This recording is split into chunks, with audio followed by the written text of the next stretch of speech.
বন্ধুরা, তোমরা কেমন আছো? আশা করি ভালোই আছো। আমরাও মোটামুটি ভালোই আছি, কিন্তু আমার গলাটা একটু বসে গেছে। তাও তোমাদের কাছে চলে এলাম। আজ অক্ষয় তৃতীয়া। এই অক্ষয় তৃতীয়ার পুণ্য দিনে অনেক মানুষ অনেক শুভ কাজ করে।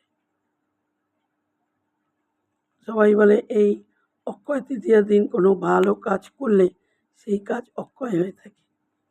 যাই হোক, এই অক্ষয় তৃতীয়ার অনেক মাহাত্ম্য আছে। এই অক্ষয় তৃতীয়ার এক মাহাত্ম্যই আমি আজকে বলবো। অক্ষয় তৃতীয়ার দিন কেদার বদ্রীনাথের যে মন্দির, সেই মন্দির আজকের দিনে মন্দিরের 6 মাস পর মন্দিরের দরজা খোলা হয়েছিল। তারই কাহিনী আজকে বলব। কেননা সেখানে 6 মাস বরফে ঢাকা থাকে, কেউ যেতে পারে না, তাই 6 মাস বন্ধ থাকে। একবার এক ভক্ত কেদারনাথের তীর্থযাত্রা শুরু করে। আগেকার দিনে তো কোনো যানবাহনের ব্যবস্থা ছিল না, নয় পায়ে হেঁটে নয় গরুর গাড়ি করে তীর্থ করতে যেত। তো সেই ভক্ত পায়ে হেঁটে কেদারনাথে পৌঁছেছিলেন। তার সময় লেগেছিল 2 মাস এই কেদারনাথের মন্দিরে মহাদেবের দর্শন করার জন্য। তিনি যখন কেদারনাথে পৌঁছালেন, সেই সময় মন্দির বন্ধ করে পুরোহিত চলে যাচ্ছে। ভক্ত বলল, আপনি চলে যাচ্ছেন মন্দির বন্ধ করে, আমাকে একটু মহাদেবের দর্শন করতে দিন। পুরোহিত বললেন, আর তো সম্ভব নয়, মন্দির বন্ধ হয়ে গেছে, আবার 6 মাস পরে খোলা হবে।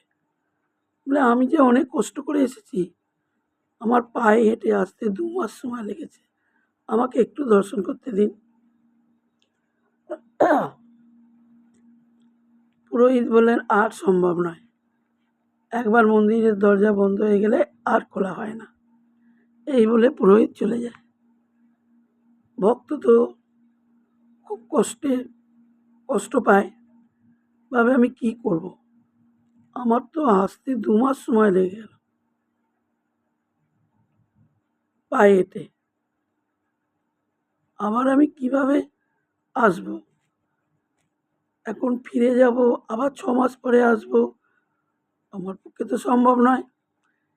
এই ভাবতে ক্লান্ত হয়ে পড়ে তারপরে ভাবেন, আমি কি খাবো, আমার কাছে না আছে অর্থ, না আছে খাদ্য, আমি কি করব? আমি তো জানি এখানেই থাকবো মন্দিরে, মহাদেবের প্রসাদ খাবো, কিছুদিন থাকবো, চলে যাব। এই ভাবতে এমন সময় হঠাৎ এক ব্রাহ্মণ ভক্তের সামনে এসে হাজির হয়। তখন ভক্ত বলে, আপনি কে? ব্রাহ্মণ বলে, আমি এক ব্রাহ্মণ, তুমি এখানে? তখন ভক্ত সব বলে, আমি 2 মাস পায়ে হেঁটে এই মন্দিরে এসেছি, কিন্তু পুরোহিত আমাকে একবার দর্শন করতে দিল না, দরজা বন্ধ করে চলে গেছে, বলল সময় হয়ে গেছে, আমার তো কিছুই নেই, খাদ্য নেই, অর্থ নেই, আমি এখন কি করব?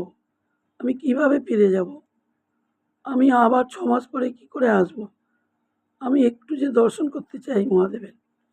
তখন সেই ব্রাহ্মণ তার ঝুলি থেকে খাদ্য বের করে দেয়। ভক্ত সেই খাবার খেয়ে ঘুমিয়ে পড়ে।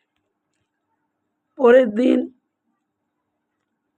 সকালে উঠে ভক্ত দেখে সব বরফ সরে গেছে মন্দিরের কাছ থেকে। তখন ভাবলেন যে কি হলো, কালকে এত বরফ, আজকে এই বরফ সব সরে গেল। তারপরেই দেখেন যে পুরোহিত আসছে মন্দির খোলার জন্য। পুরোহিতকে দেখে ভক্ত চিনতে পারে। ভক্ত বললেন, কি ব্যাপার, আপনি আজকে চলে এলেন আবার? রাখুন, কালকে আপনি বলে গেলেন, আর আজকে আবার মন্দির খুলতে এলেন। বলে কাল কোথায়? সে তো 6 মাস হয়ে গেল। বলে না আপনি কালকে বলেছেন। আমি তো রাত্রে ঘুমিয়ে পড়েছিলাম। এক ব্রাহ্মণ এসে আমাকে খাবার দিল, আমি খেলাম। তখন ব্রাহ্মণ বলল, বলি কেমন দেখতে ব্রাহ্মণকে? তখন বলল লম্বা লম্বা চুল আর মাথায় জটা, একটা ত্রিশূল হাতে। তখন পুরোহিত বললে, আপনি সত্যিই ভক্ত, আপনি তো মহাদেবের দেখা পেয়েছেন। আমি এতদিন এই মন্দিরে পুজো করে আমি মহাদেবের দেখা পেলাম না, আপনি মহাদেবের দেখা পেয়েছেন। আর আপনার একটা ঘুম, পুরো 6 মাস আপনি ঘুমোলেন, আপনাকে মহাদেবী ঘুম পাড়িয়ে রেখেছিল। আজ সেই 6 মাস পূর্ণ হলো। এই 6 মাস পরে আজ আমি মন্দির খুলতে এলাম। তখন পুরোহিত মন্দিরের ভেতর ঢুকলো, ভক্তও গেল, ভক্ত গিয়ে মহাদেবের দর্শন করলো এবং সেই দিনকেই মন্দির খোলা হয়ে গেল। আবার ভক্তদের যাতায়াত শুরু হলো।